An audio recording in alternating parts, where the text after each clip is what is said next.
من ربك عطاء حسابا رب السماوات والأرض وما بينهما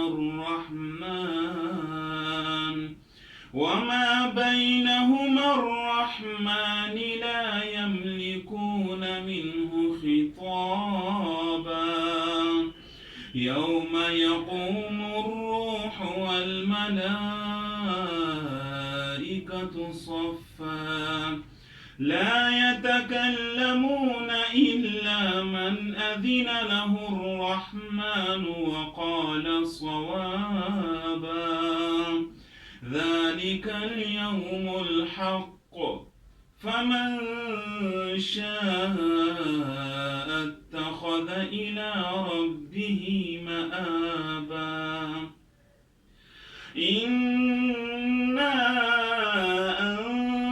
أنذرناكم عذابا قريبا يوم ينظر المرء ما قدمت يداه ويقول الكافر يا ليتني كنت ترابا صدق الله العظيم.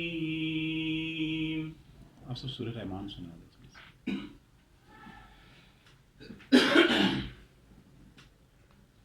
गला भी बैठ गया बेहतरीन है.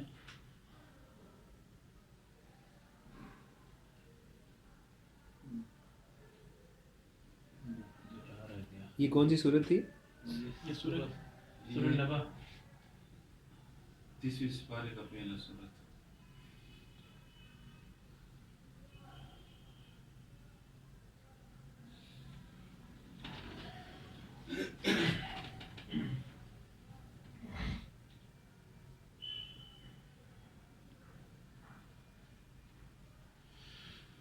أعوذ بالله من الشيطان الرجيم. بسم الله الرحمن الرحيم. الرحمن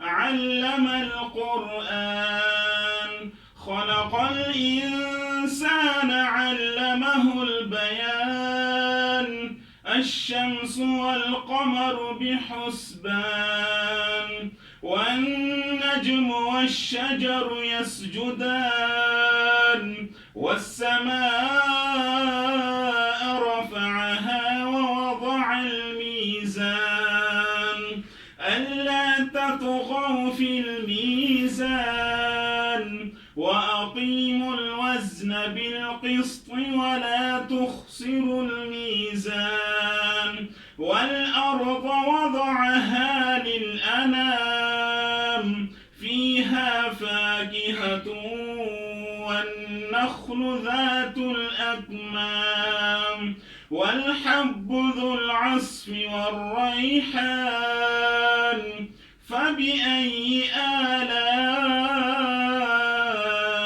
ربكما تكذبان خلق الإنسان من صلصال كالفخار وخلق الجان